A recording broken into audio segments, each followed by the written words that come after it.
Welcome to our YouTube channel. Previous class में हमने cell wall and cell membrane के structure और function के बारे में पढ़ा था। आज हम स्टार्ट करने वाले हैं cytoplasm. Now all the parts together inside the plasma membrane excluding nucleus is cytoplasm contain a mixture of water and soluble inorganic and organic compounds and various organelles। अब अगर इसे सिंपल लैंग्वेज में समझें cytoplasm क्या है, तो ये एक सेल है। इस सेल के अराउंड ये प्लाज्मा मेम्ब्रेन, और प्लाज्मा मेम्ब्रेन को ही हम सेल मेम्ब्रेन भी कहते हैं। इस प्लाज्मा मेम्ब्रेन और इस न्यूक्लियस के बाहर का जितना भी एरिया है, ये पूरा एरिया जहाँ पे हमारी सेल की जितनी भी सेल ऑर्गेनल्स होते हैं वो प्रेजेंट होते हैं, उस एरिया को हम साइटोप्लाज्म कहते हैं। इस साइटोप्लाज्म का नेचर कैसा होता है? ये साइटोप्लाज्म मिक्सचर होता है वाटर का और soluble inorganic and organic compounds का। What is the function of cytoplasm? So, different organelles contained in it perform different functions. Cytoplasm के अंदर जितने भी डिफरेंट टाइप के सेल ऑर्गेनल्स होते हैं, इट में बी mitochondria, Golgi apparatus, endoplasmic reticulum, lysosome et cetera, वो सभी अपने डिफरेंट टाइप के फंक्शंस को परफॉर्म करते हैं। All metabolic activities occur under cytoplasm. Metabolic activities में ग्लाइकोलाइसिस, जहाँ पे पायरुवेट का फॉर्मेशन होता है, ये भी साइटोप्लाज्म के अंदर होता है। Next, medium for initial step for respiration means production of pyruvic acid. Pyruvic acid का प्रोडक्शन कहाँ हो रहा है? साइटोप्लाज्म में हो रहा है। पायरुविक एसिड का कैसे फॉर्म होता है? By the breakdown of glucose. Now pyruvic acid किस टाइप का है? It is anaerobic respiration. Next, endoplasmic reticulum. Now, it is irregular network of double membraned tubules. It is continuous with the plasma membrane on the outside and the nuclear membrane on the inside. It may be smooth or rough on the basis of attached ribosomes. Endoplasmic reticulum कैसा होता है? For example, ये हमारा nucleus है and ये nuclear membrane है। इस nuclear membrane से ही अटैच्ड है हमारा एंडोप्लाज्मिक रेटिकुलम, जहाँ पे इसमें मल्टीपल फोल्ड्स हैं, और ये है हमारा plasma membrane.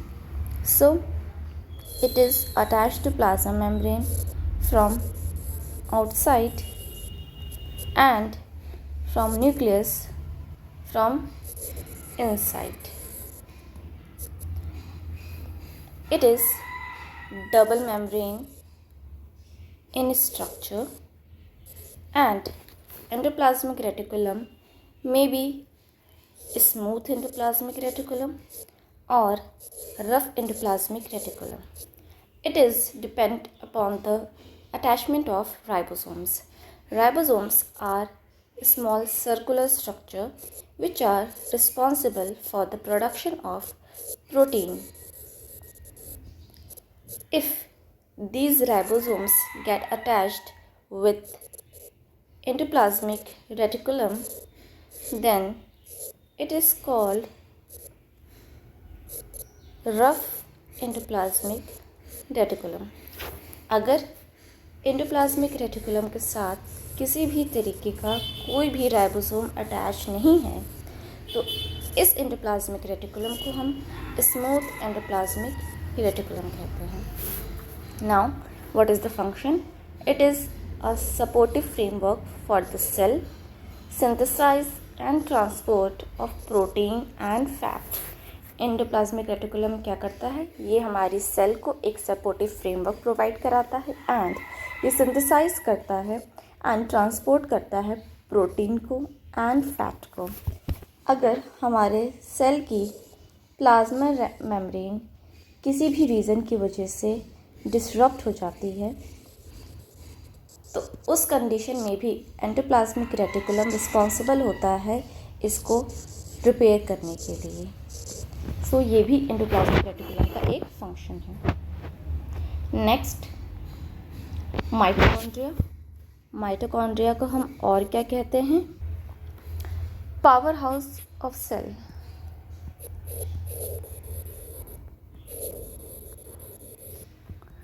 Power house of cell क्यों कह रहे हैं माइटोकॉन्ड्रिया को?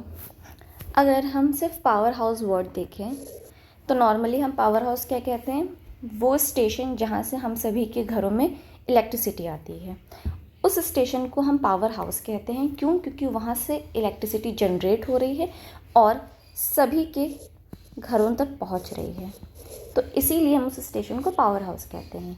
सिमिलरली माइटोकॉन्ड्रिया पावर हाउस है हमारे सेल का, जहाँ पे माइटोकॉन्ड्रिया एनर्जी प्रोड्यूस करता है in the form of ATP.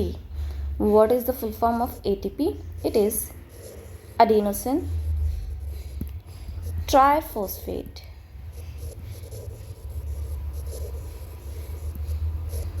जैसे हमें एनर्जी की ज़रूरत होती है, उसके लिए हम बाहर से फूड इनटेक करते हैं और वो फूड हमारी बॉडी में जाके हमें एनर्जी प्रोवाइड कराता है। उसी तरीके से सेल को वर्क करने के लिए एनर्जी की ज़रूरत पड़ती है, विच इज़ ATP, और ये एनर्जी उसे कौन प्रोवाइड करा रहा है? माइटोकॉन्ड्रिया। इस रीज़न की वजह से हम माइटोकॉन्ड्रिया को क्या कहते हैं? Power house of the cell. Next, of various shape. Mitochondria is of various shape, but usually its shape is like sausage. It is double walled structure, जहाँ पे इनर वॉल जो होती है माइटोकॉन्ड्रिया की वो काफ़ी सारे फोल्ड्स में होती है। इस वजह से हम माइटोकॉन्ड्रिया की इनर वॉल को क्रिस्टी कहते हैं। ये है माइटोकॉन्ड्रिया की आउटर वॉल, एंड ये जो फोल्ड्स हमें दिखाई दे रहे हैं, इस लेयर को हम इनर माइटोकॉन्ड्रियल मेम्ब्रेन कहते हैं, और इन फोल्ड्स की वजह से इसको हम क्रिस्टी भी कहते हैं।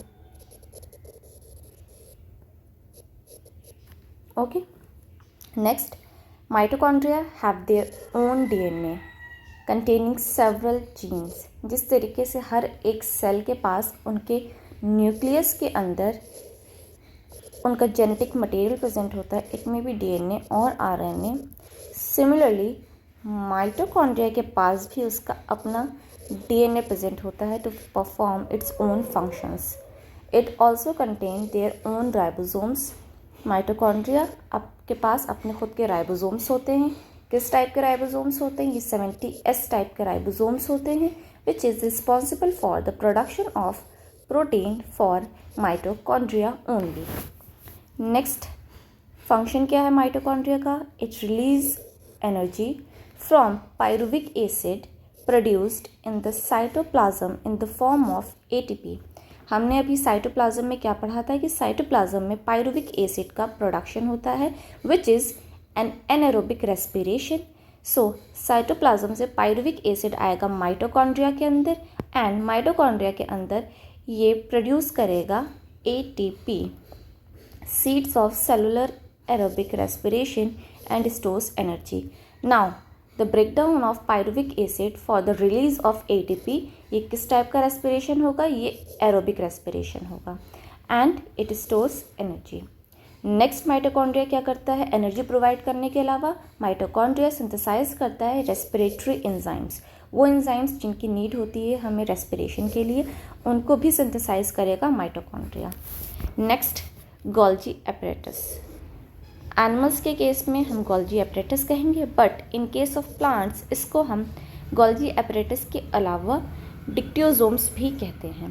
ओके, ये हमें याद रखना है। मे बी ये क्वेश्चंस आ सकते हैं कि हम गोल्जी एपरेटस को प्लांट के केस में और क्या कहते हैं। सो इसका अदर नेम होगा dictyosome. Now it is stacks of flattened membrane sacs consist of tubules, vesicles and vacuoles. इसमें काफ़ी सेक लाइक स्ट्रक्चर्स होते हैं। फ्लैटेंड मेम्ब्रेन है ये, ट्यूबल्स होते हैं, वेसिकल्स होते हैं एंड वैक्यूल्स होते हैं। इसका फंक्शन क्या है? Synthesise and secretion of enzymes, hormones etcetera, formation of acrosomes of sperms. So इसके फंक्शंस अगर हम देखें, एंडोप्लाज्मिक रेटिकुलम क्या कर रहा है? वो प्रोडक्शन कर रहा है प्रोटीन एंड फैट्स का। यहाँ से मॉलिक्यूल्स निकल रहे हैं प्रोटीन एंड फैट्स के। इन मॉलिक्यूल्स को कैच करता है गोल्जी एपरेटस एंड इनकी packaging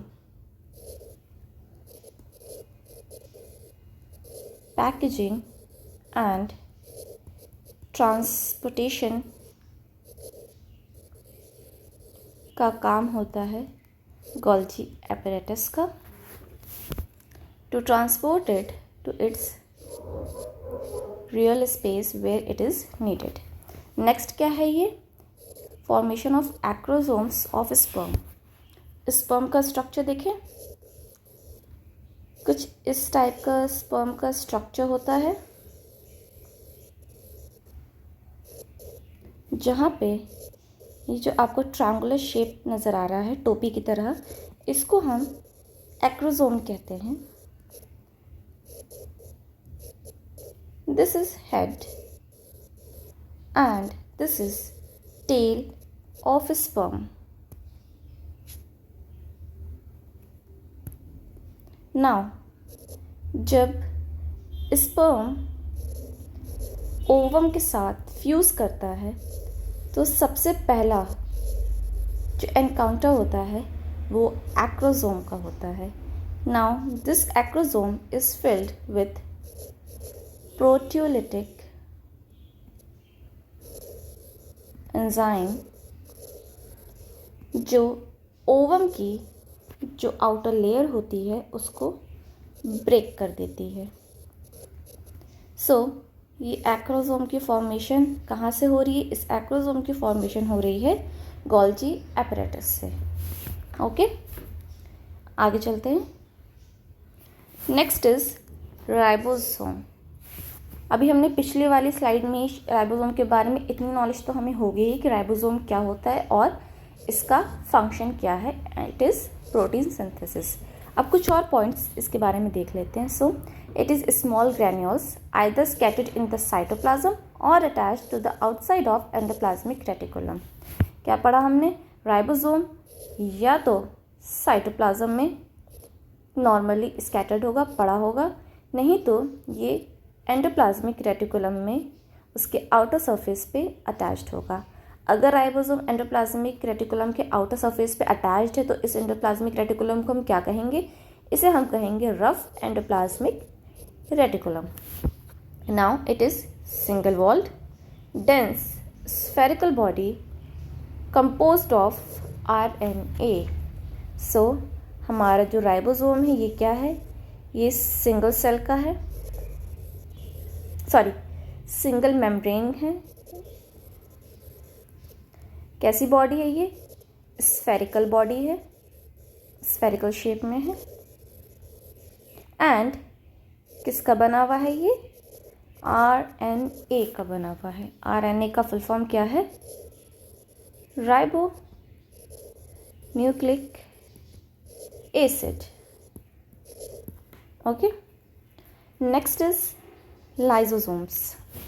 so it is membranous sacs bubbed out from Golgi body। Lysosomes कहाँ से बन के आ रहा है? गोल्जी बॉडी से।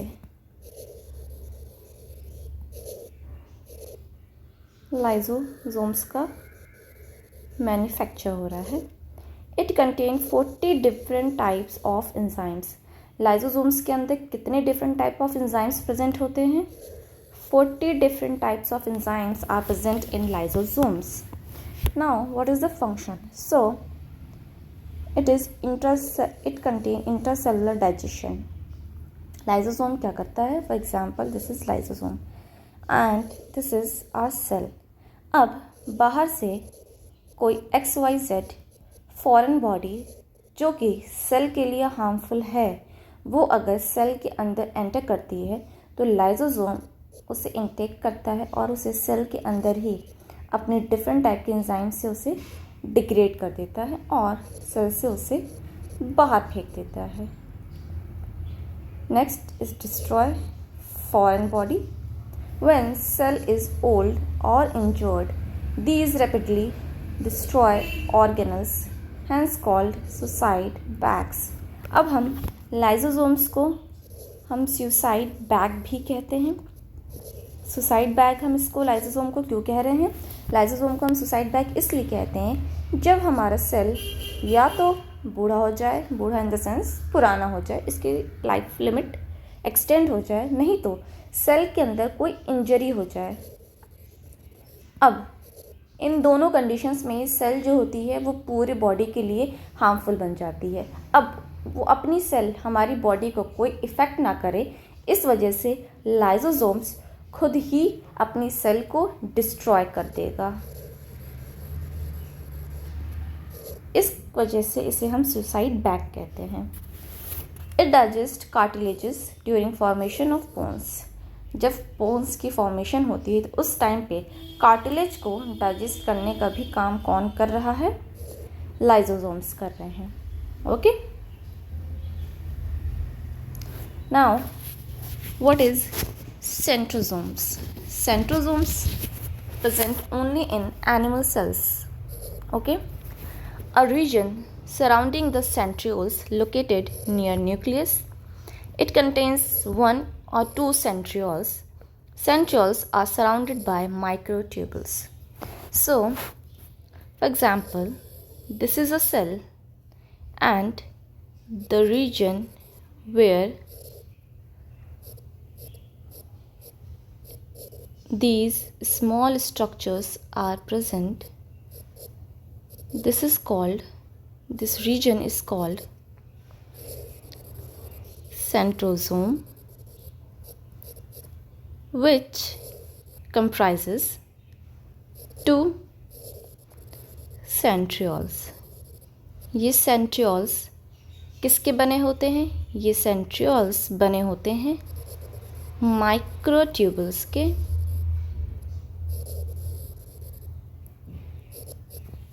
ओके, अब सेंट्रोसोम का फंक्शन क्या है? So centrosome initiates and regulates cell division. जब भी सेल को डिवाइड करना होता है, अपने नंबर को इंक्रीज करना होता है, उस टाइम पे सेंट्रोसोम एक्टिवेट होता है। It forms spindle fibres with the help of asters. For example, this is centrosome and here centrioles are present. So ये दो सेंट्रियोल्स प्रेजेंट होते हैं सेल के दोनों एंड्स पे एंड ये इस टाइप का स्ट्रक्चर क्रिएट करते हैं at the time of cell division, और इस स्ट्रक्चर को हम एस्टर्स कहते हैं। ये एस्टर्स जब बढ़ते हैं सेल डिवीजन की तरफ तो ये क्रिएट करते हैं स्पाइंडल फाइबर्स। स्पाइंडल फाइबर्स जाके हमारा जो क्रोमोसोम है उनके साथ अटैच हो जाते हैं ताकि वो उन्हें सेपरेट कर सकें। Okay, next is plastids. Plastid present only in plant cells. So several kinds of plastids are present and the most common plastid is chloroplast, which contain green pigment called chlorophyll. Chlorophyll, chloroplast, इसके बारे में तो हम हमेशा से पढ़ते आ रहे हैं। So I hope इसमें आपको कोई परेशानी नहीं होगी समझने में। So it प्लास्टिड या क्लोरोप्लास्ट कैसा है? ये डबल मेम्ब्रेन स्ट्रक्चर है। डबल मेम्ब्रेन स्ट्रक्चर कौन सा था एक और? इसके अलावा एक और जो डबल मेम्ब्रेन स्ट्रक्चर हमने पढ़ा था वो था endoplasmic reticulum, mitochondria. Next it is proteinaceous matrix and it also contain its own DNA. जैसे हमने माइटोकॉन्ड्रिया पढ़ा था, माइटोकॉन्ड्रिया के पास अपना ओन डीएनए होता है। सिमिलरली क्लोरोप्लास्ट या प्लास्टिड के पास भी अपना खुद का डीएनए होता है। कैसा स्ट्रक्चर होता है इसका? डिस्क लाइक स्ट्रक्चर होता है।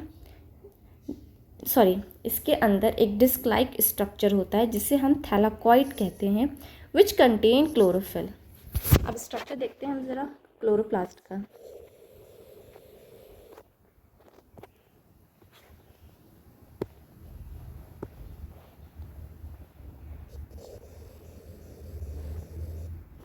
इस तरीके से double membrane disc like structure है क्लोरोप्लास्ट का। इसके अंदर ऐसे छोटे छोटे डिस्क बने होते हैं।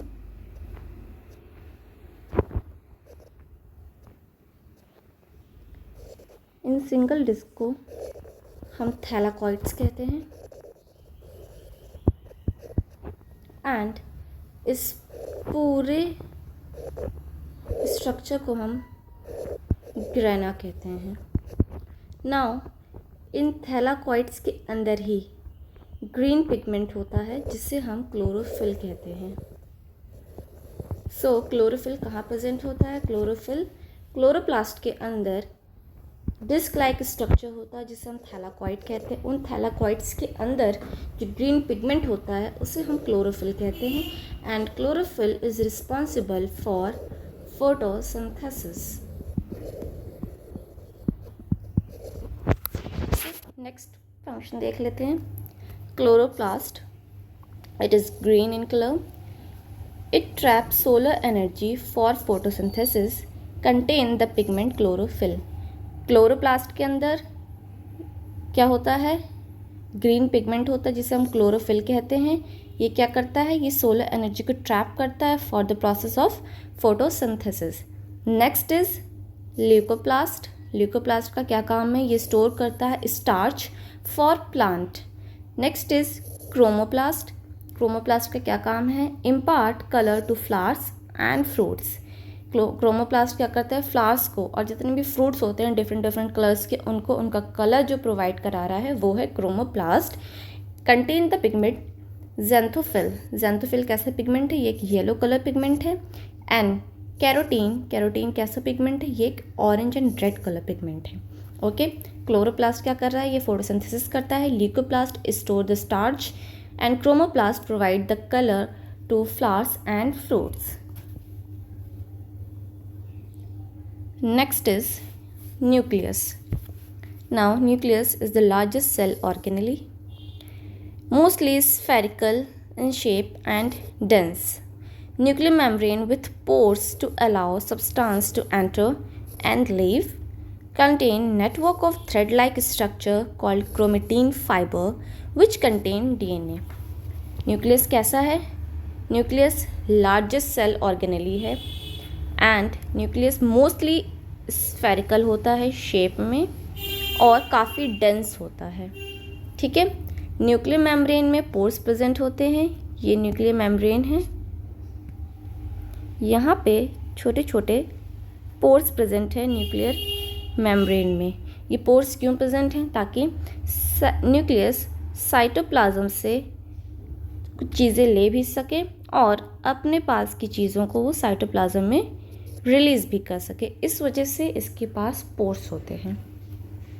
It contain network of thread like structure called chromatin fibre which contain DNA।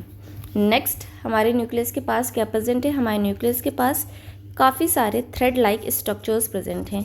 ये थ्रेड लाइक स्ट्रक्चर्स को हम क्या कहते हैं? इन थ्रेड लाइक स्ट्रक्चर्स को हम क्रोमेटिन फाइबर कहते हैं। एंड यही क्रोमेटिन फाइबर्स हैं जिनके पास हमारा DNA प्रेजेंट होता है। Okay, next function of nucleus, it regulates cell function. जैसे कि हमारी अगर हम ह्यूमन बॉडी की बात करें तो हमारा मेन जो पार्ट है वो हमारा ब्रेन है। हमारा ब्रेन ही हमारी बॉडी के हर एक इंडिविजुअल पार्ट को, ये ऑर्गन को सिग्नल देता है to perform their specific function. उसी तरीके से सेल का जो ब्रेन है वो क्या है? उसका न्यूक्लियस है। न्यूक्लियस ही सेल को रेगुलेट करता है कि वो सर्टेन फंक्शंस परफॉर्म करे। अगर हम सेल में से न्यूक्लियस को रिमूव कर देंगे then cell dies. It contains chromosomes, bearers of genes that control heredity characters. Nucleus के अंदर क्या होता है? न्यूक्लियस के अंदर क्रोमोसोम्स होते हैं जो कि कंट्रोल करते हैं हमारे हेरिडिटी कैरेक्टर्स को। Next, nucleolus. न्यूक्लियोलस क्या है? इट इज़ वन और more round shaped structure present inside the cell. इस तरीके से एक या एक से ज़्यादा राउंड शेप के स्ट्रक्चर्स प्रेजेंट होते हैं न्यूक्लियोलस में जो कि डेंस होते हैं। इन स्ट्रक्चर्स को हम न्यूक्लियोलस कहते हैं। न्यूक्लियोलस क्या करते हैं? न्यूक्लियोलस प्रोड्यूस करते हैं राइबोसोम्स, पार्टिसिपेट करते हैं इन protein synthesis by forming and sorting RNA. Protein कैसे बनेगा? प्रोटीन बनेगा आरएनए से, और प्रोटीन बनाएगा कौन? राइबोसोम बनाएगा। क्यों? क्योंकि राइबोसोम भी किसका बना हुआ है? आरएनए का बना हुआ है। अगर ये आरएनए का बना हुआ है तो ये क्या बनाएगा? ये बनाएगा protein. Dictate ribosome to synthesize protein. Nucleolus का क्या काम है? न्यूक्लियोलस डिक्टेट करता है राइबोसोम को कि अब आपको प्रोटीन सिंथेसिस करना है। Okay, now next is chromatin fibre. अभी यहाँ पे हमने क्रोमेटिन फाइबर पढ़ा है न्यूक्लियस के अंदर। न्यूक्लियस के अंदर क्रोमेटिन फाइबर्स होते हैं जो कि कंटेन करता है हमारा डीएनए।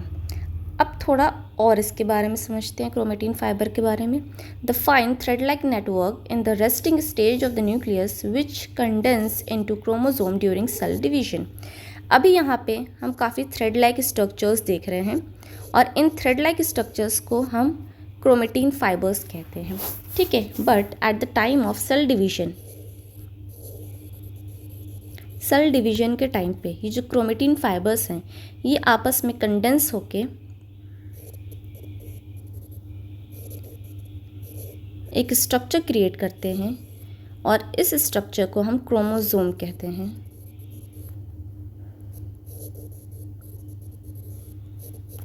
ठीक है। Now it is chromatin fibre is made up of DNA thread. Chromatin fibre किसका बना हुआ है? क्रोमेटिन फाइबर जो है डीएनए थ्रेड्स का बना हुआ है। Chromosomes carry genes which are carrier of heredity information. Chromosome के अंदर क्या है? क्रोमोसोम के अंदर जीन्स हैं, और ये जीन्स क्या कैरी करते हैं? ये जीन्स कैरी करते हैं हेरिडिटरी इंफॉर्मेशन। हेरिडिटरी इंफॉर्मेशन क्या होता है? हमारे पेरेंट्स से जो कैरेक्टर्स आते हैं वो स्टोर होते हैं हमारी जीन्स के अंदर, और वही कैरेक्टर्स रिप्रेजेंट होते हैं हमारे फिज़िकल अपीयरेंस में। फॉर एग्ज़ाम्पल, मेरे फादर की आइज़ ब्राउन कलर की हैं, एंड मेरी मदर का हेयर टेक्सचर कर्ली है। ये दोनों कैरेक्टर्स आए मेरे जीन के अंदर। अब मेरे जीन जो है इन दोनों इन्फॉर्मेशन को कैरी कर रहा है। हेरिडिटी इन्फॉर्मेशंस वो होती हैं जो कि ट्रांसफ़र होती हैं फ्रॉम पेरेंट्स टू ऑफस्प्रिंग। अब ये दोनों कैरेक्टर्स मेरे अंदर आ गई। क्यों? क्योंकि मेरे जीन के पास ये हेरिडिटी इन्फॉर्मेशन थी जो कि कहाँ से आई थी? मेरे पेरेंट्स से आई थी, ठीक है। और ये स्टोर किसके अंदर है? क्रोमोसोम्स के अंदर। Next, vacuoles. वैक्यूल्स क्या होते हैं? These are clear space with water और other substance in solution. Vacuoles क्या होता है? वैक्यूल्स एक स्ट्रक्चर होता है, ये एक ऑर्गेनली है ये भी, जो कि क्लियर होती है। इसके अंदर कुछ नहीं होता, सिर्फ और सिर्फ वाटर होता है या कुछ अदर सब्सटेंस होते हैं, वो भी in solution form. Plants have few but larger vacuoles. Plants के अंदर कम ही वैक्यूल्स होते हैं बट उनका साइज़ बहुत ज़्यादा बड़ा होता है। वहीं एनिमल सेल्स के अंदर काफ़ी छोटे साइज़ के वैक्यूल्स होते हैं, smaller once, covered by covering called tonoplast. In vacuoles की जो कवरिंग होती है उसे हम टोनोप्लास्ट कहते हैं। Okay, now what is the function of vacuoles? Vacuole store करता है water and other substance like food, pigments and waste product. It gives turgidity to plant cell by pressing against cell wall. Contain pigment like anthocyanin, which is violet and blue color, etc. Vacuole कैसे turgidity provide कर रहा है plant cell को? If plant cell water की वजह से काफ़ी ज़्यादा प्रेशर फेस करती है तो उस टाइम पे, फॉर एग्ज़ाम्पल ये प्लांट सेल है और ये वाटर की वजह से काफ़ी ज़्यादा प्रेशर फील कर रही है, तो इस प्लांट सेल को टर्जिडिटी प्रोवाइड कराता है वैक्यूल्स। नेक्स्ट, ग्रेन्यूल्स क्या होते हैं? These are small particles, crystals और ड्रॉपलेट्स। ये स्मॉल पार्टिकल्स कहिए, आप इन्हें क्रिस्टल्स कहिए, ड्रॉपलेट्स कहिए, ग्रेन्यूल्स होते हैं। Granules store starch in case of plant cells and glycogen in case of animal cells. Granules क्या करते हैं? ग्रेन्यूल्स स्टोर करते हैं स्टार्च अगर वो प्लांट सेल्स के अंदर हैं, एंड ये ग्लाइकोजन स्टोर करेंगे अगर ये एनिमल सेल्स के अंदर हैं। एंड फैट कंटेनिंग ग्रेन्यूल्स, और ये फैट ग्रेन्यूल्स फैट भी कंटेन करते हैं, which serve as food for the cell. Fat क्या है? फैट फूड होता है सेल का।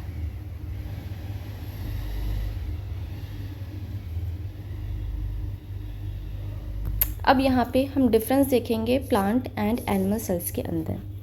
साइज फर्स्ट फीचर है हमारा, प्लांट सेल का साइज़ कैसा है? ये यूजुअली लार्जर होता है, वहीं एनिमल सेल का साइज़ जो है वो यूजुअली स्मॉलर होता है।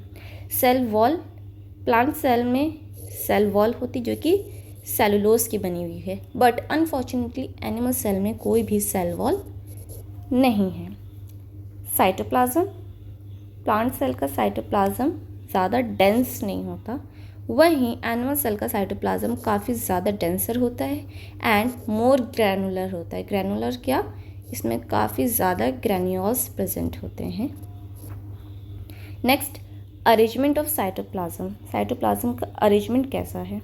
Only a thin lining of cytoplasm mostly push to the periphery.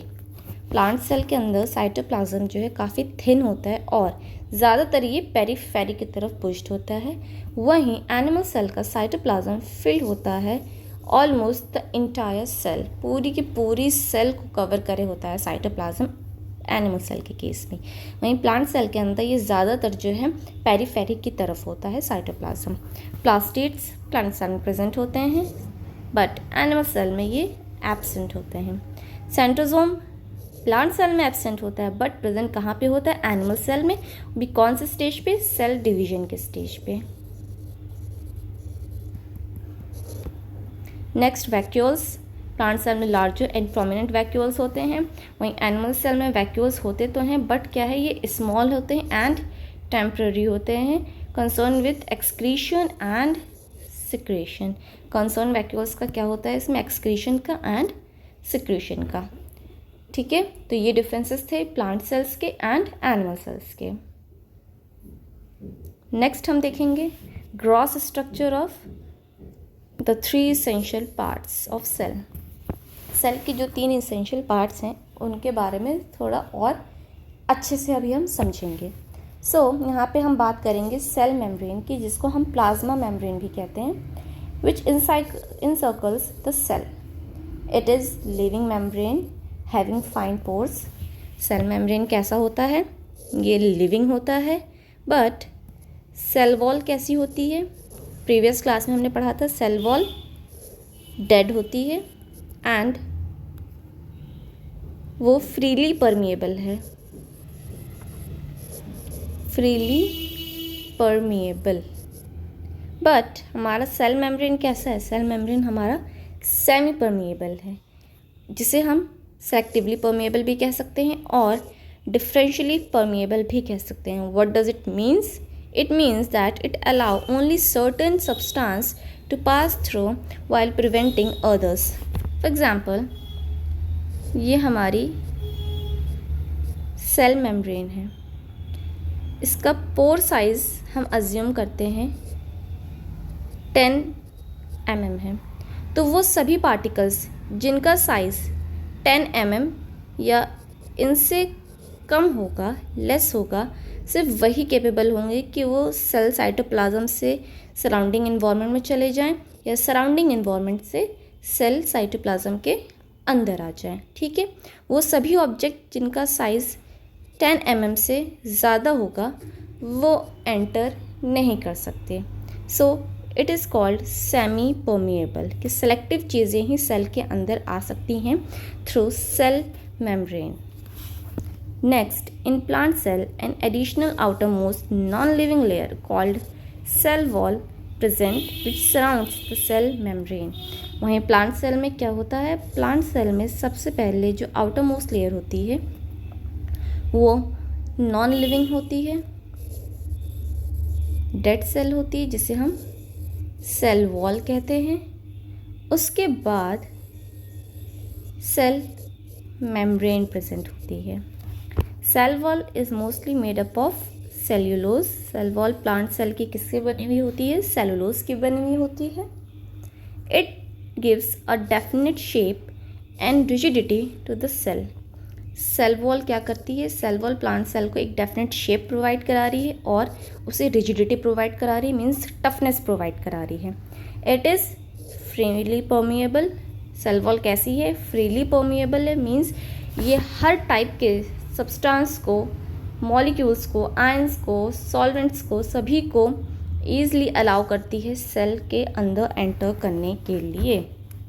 ठीक है, allow substance in solution to enter and leave the cell without hindrance. बिना किसी धक्का मुक्की के, परेशानी के cells easily substance easily cell से अंदर से बाहर भी जा सकते हैं और बाहर से अंदर भी आ सकते हैं। किसकी वजह से हुआ, ये हुआ सेल वॉल की वजह से। Okay, now move forward. Next is cytoplasm. So cytoplasm is the part of the cell which is inside the cell membrane and outside the nucleus. Cell membrane के अंदर का पूरा पार्ट और न्यूक्लियस के बाहर का सारा पार्ट जो ये होता है, इसे हम साइटोप्लाज्म कहते हैं। साइटोप्लाज्म कैसा है, ये सेमी लिक्विड सब्सटेंस है। ये टोटली लिक्विड नहीं होता, ये सेमी लिक्विड होता है, means it has jelly like structure. Many chemical reactions catalysed by enzymes occur in it. ज़्यादातर केमिकल रिएक्शंस जो कि एंजाइम के थ्रू कैटलाइज्ड होते हैं वो कहाँ होंगे, वो हमारे साइटोप्लाज्म में होंगे। यहाँ पे एक हमने एग्जाम्पल देखा था पायरुविक एसिड का। पायरुविक एसिड का फॉर्मेशन कहाँ हुआ था, साइटोप्लाज्म में हुआ था, which is an aerobic respiration. It contains several organelles each concern with a specific function. Cytoplasm में जितने भी सेल ऑर्गेनल्स होते हैं मोस्टली सभी साइटोप्लाज्म में प्रेजेंट होते हैं और अपने स्पेसिफिक फंक्शंस को परफॉर्म करते हैं वहीं से। The part of cytoplasm other there organelles को छोड़ के जो बाकी का पार्ट होता है साइटोप्लाज्म का, उसे हम साइटोसोल कहते हैं। It is called cytosol which constitute mainly liquid medium. हमने क्या कहा, साइटोप्लाज्म सेमी लिक्विड होता है, तो जितना भी लिक्विड का पार्ट होगा उसे हम साइटोसोल कहेंगे other than the cell organelle. Okay, आगे चलते हैं। The next topic is nucleus. Nucleus is a large spherical body lying nearly in the center of the cytoplasm. Mostly nucleus कहाँ पे प्रेजेंट होता है, मोस्टली न्यूक्लियस सेल के centre पे present होता है, साइटोप्लाज्म के सेंटर पे प्रेजेंट होता है mostly. It is surrounded by a double layered nuclear membrane. Nucleus हमारा सराउंडेड होता है double layer of nuclear membrane, something like this, with nuclear pores, जहाँ पे ये न्यूक्लियर पोर्स प्रेजेंट होते हैं। These are nuclear pores and this is nuclear membrane. The ground substance of the nucleus is a semi solid substance. जो ground part होता है, जो middle part होता है न्यूक्लियस का, वो कैसा होता है, वो सेमी सॉलिड होता है, जिसे हम न्यूक्लियोप्लाज्म कहते हैं। जैसे सेल का जो मिडिल पार्ट था, सेल मेम्ब्रेन के अंदर वाला, उसे हम साइटोप्लाज्म कहते हैं। वैसे ही न्यूक्लियस के जो अंदर का पार्ट होता है वो सेमी सॉलिड होता है, उसे हम न्यूक्लियोप्लाज्म कहते हैं। कंटेनिंग वन और मोर राउंड शेप्ड न्यूक्लियोली। इनके अंदर क्या होता है, एक या एक से ज़्यादा न्यूक्लियोली होती है। न्यूक्लियोली क्या है, न्यूक्लियोलस है, जो कि हमने अभी प्रीवियस स्लाइड्स में देखा था, nucleolus. The nucleoplasm contain a network of dark coloured fibres called chromatin fibres. इस न्यूक्लियोलस के अंदर क्या प्रेजेंट होता है, इस न्यूक्लियोलस के अंदर डार्क कलर्ड फाइबर्स प्रेजेंट होते हैं, जिसे हम क्रोमेटिन फाइबर्स कहते हैं। और ये क्रोमेटिन फाइबर्स क्या कंटेन करते हैं? प्रीवियस स्लाइड में हमने देखा था, ये क्रोमेटिन फाइबर्स डीएनए कंटेन करते हैं। ये किसके बने हुए होते हैं? डीएनए फाइबर्स के बने हुए होते हैं। Okay, these chromatin fibres condense into a shape called chromosomes during cell division. और सेल डिवीजन के टाइम ये जो क्रोमेटिन फाइबर्स हैं ये कंडेंस होके एक स्ट्रक्चर क्रिएट करते हैं जिसे हम क्रोमोसोम कहते हैं। ओके, यहाँ पे इस डायग्राम में भी आप देख सकते हैं, सबसे पहले न्यूक्लियर मेम्ब्रेन है, उसके बाद न्यूक्लियर पोर्स हैं, नेक्स्ट न्यूक्लियोप्लाज्म के अंदर क्या है? क्रोमेटिन नेटवर्क्स हैं एंड न्यूक्लियोलस है। यहाँ एक डायग्राम और दिया गया है, ये डायग्राम रिप्रेजेंट कर रहा है case of cell division. Cell division के टाइम पे सेल न्यूक्लियस कुछ ऐसा दिखता है, जहाँ पे जो क्रोमेटिन फाइबर्स थे वो कंडेंस्ड होके क्रोमोसोम फॉर्म करते हैं एंड जो सेंट्रियोल्स थे वो 2 अपोजिट साइड्स पे पहुंच जाते हैं। एक इस एंड पे होगा और ये धीरे धीरे पहुंच जाएगा इस एंड पे। ये एस्टर्स हैं, यही एस्टर्स आगे चल के क्रिएट करते हैं स्पिंडल फाइबर्स, और यही स्पिंडल फाइबर्स जाके एक एक क्रोमोसोम के साथ अटैच हो जाते हैं और इन क्रोमोसोम्स को वो सेपरेट कर देते हैं, जिसकी वजह से क्रोमोसोम्स एक अलाइनमेंट क्रिएट करता है स्ट्रेट लाइन में। 2 क्रोमोसोम्स एक पोल पे जाएंगे, 2 क्रोमोसोम्स एक पोल पे जाएंगे, इस तरीके से फिर सेल डिवीजन होता है। ज़्यादा डिटेल में हम इस क्लास में बता नहीं सकते क्योंकि अभी आप पढ़ेंगे नहीं, बट आप आगे आगे इसको और क्लियर हम करते जाएंगे। Next is finer structure of cell, the organelles. Organelles are the specialised membrane bound structure in a cell concerned with definite function। Organelles क्या हैं? ये स्पेशलाइज्ड मेम्ब्रेन बाउंड स्ट्रक्चर्स होते हैं सेल के अंदर, जो कि अपने एक डेफिनेट फंक्शन परफॉर्म करते हैं। नाउ ऑर्गेन एंड ऑर्गेनली, इनमें डिफरेंस क्या है? So just as there are organs in the body, so are the organelles in the cells. जिस तरीके से हमारी बॉडी के अंदर ऑर्गन्स होते हैं, वैसे ही सेल के अंदर ऑर्गेनल्स होते हैं। Okay, just as each body organ perform one और more special function, each organelle has a specific function in a cell. जिस तरीके से हमारी बॉडी में हर एक ऑर्गन एक स्पेसिफिक फंक्शन परफॉर्म करता है। फॉर एग्जांपल, हार्ट का काम है ब्लड को पंप करना, किडनी का काम है प्यूरिफिकेशन का। उसी तरीके से सेल के अंदर जितनी भी ऑर्गेनलीज हैं या ऑर्गेनल्स हुए, उन सभी का भी अपना एक स्पेसिफिक फंक्शन होता है। ओके,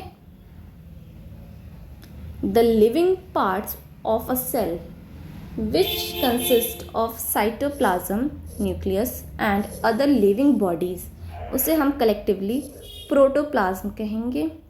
और the latter term which is protoplast is more appropriately used for plant cell after the removal of cell wall। if plant cell में से हम cell wall को break कर दें या disrupt कर दें, then this plant cell is called protoplast। समझ में आया? हमने क्या करा, हमने प्लांट सेल में जो सेल वॉल प्रेजेंट होती है उस सेल वॉल को हमने ब्रेक कर दिया। अब प्लांट सेल के पास सिर्फ और सिर्फ सेल मेम्ब्रेन है एज अ आउटर लेयर, तो इस केस में इस सेल को हम प्रोटोप्लास्ट कहेंगे। Okay, the living bodies called organelles are same in both plants and animal cells except for the cell wall and chloroplast present in plant cells only and centrosomes with centrioles present in animal cells only। यहाँ ये कहा जा रहा है कि living body जिसे हम organelles कहते हैं वो प्लांट में और एनिमल में दोनों में सेम होती है। एक्सेप्शन कहाँ पे है? सेल वॉल एंड क्लोरोप्लास्ट, जो कि सिर्फ और सिर्फ प्लांट सेल में प्रेजेंट होता है, एनिमल सेल में एब्सेंट होता है। Similarly centrosomes with 2 centrioles present होते हैं सिर्फ और सिर्फ एनिमल सेल्स में, not in plant cells. The various organelles like nucleus, nucleolus, mitochondria, endoplasmic reticulum, ribosomes, Golgi bodies, lysosomes, vacuoles and cell membrane, ये प्लांट सेल्स में एंड एनिमल सेल्स में same होती हैं. ओके.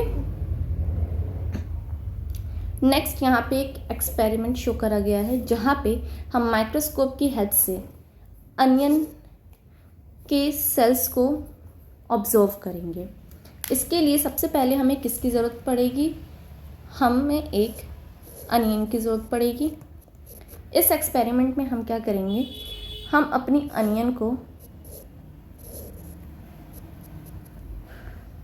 अनियन को length wise cut करेंगे 4 pieces में.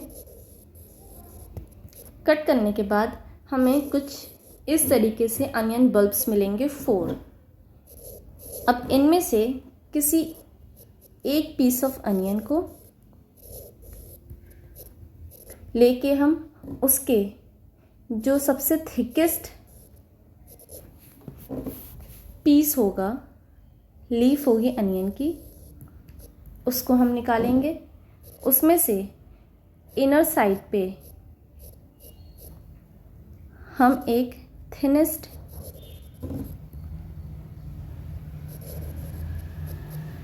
Flash लेंगे. जो एक होती है ना, जब भी हम अनियन के अंदर की तरफ से एक बहुत पतली सी हम थिन सी फ्लैश निकालते हैं, उसमें उसमें सेल की एपिडर्मल सेल्स होती हैं.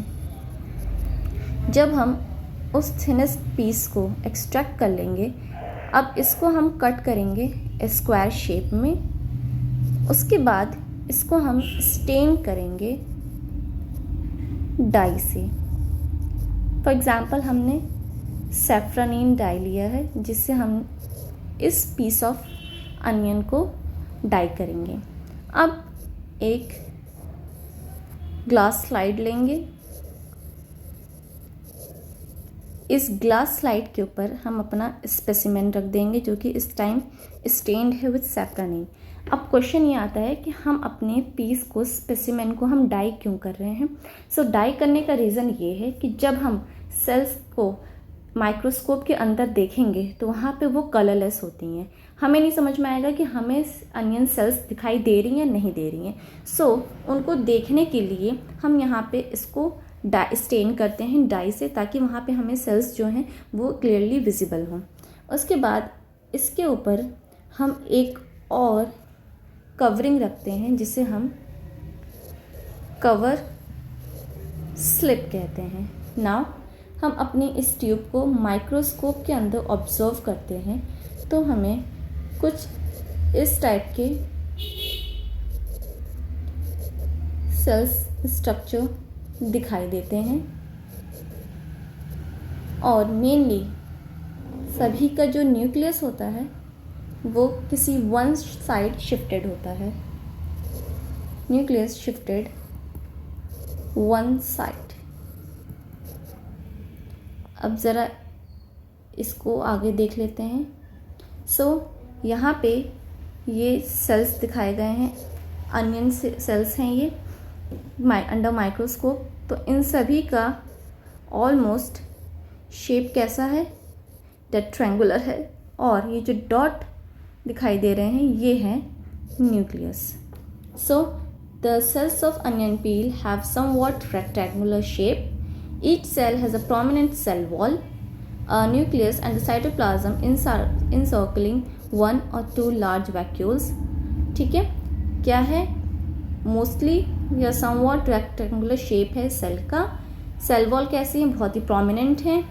और न्यूक्लियस एंड साइटोप्लाज्म जो है वो भी यहाँ पे इंसर्कलिंग कर रहा है एक और एक से ज़्यादा लार्ज वैक्यूल्स को. एंड सेल वॉल कैसे हैं, आपस में फॉर्मली बाउंड हैं, एक दूसरे के साथ बहुत ही टाइटली चिपके हुए हैं. सेल्स क्यों एक दूसरे के साथ बहुत टाइटली चिपके हुए हैं, क्यों, क्योंकि ये सेल्स हम देख रहे हैं एपिडर्मल सेल्स हैं ये। एपिडर्मिस क्या होती है? ये आउटर लेयर होती है और इसका मेन वर्क क्या है? To provide protection.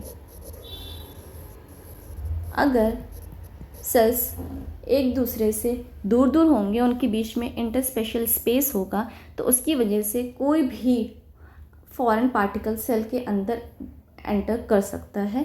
इस वजह से ये सेल्स जो होती हैं आपस में बहुत ही कॉम्पैक्ट होती हैं और फॉर्मली बाउंड होती हैं। The nucleus is placed towards one side which is usually the case in almost all plant cell. Normally जितने भी प्लांट सेल्स होते हैं उन सभी में न्यूक्लियस जो है वो शिफ्टेड होता है किसी एक ही साइड पे। Okay, next is nucleus, the key to the life of a cell. Nucleus को क्या कह रहे हैं? ये लाइफ है सेल की।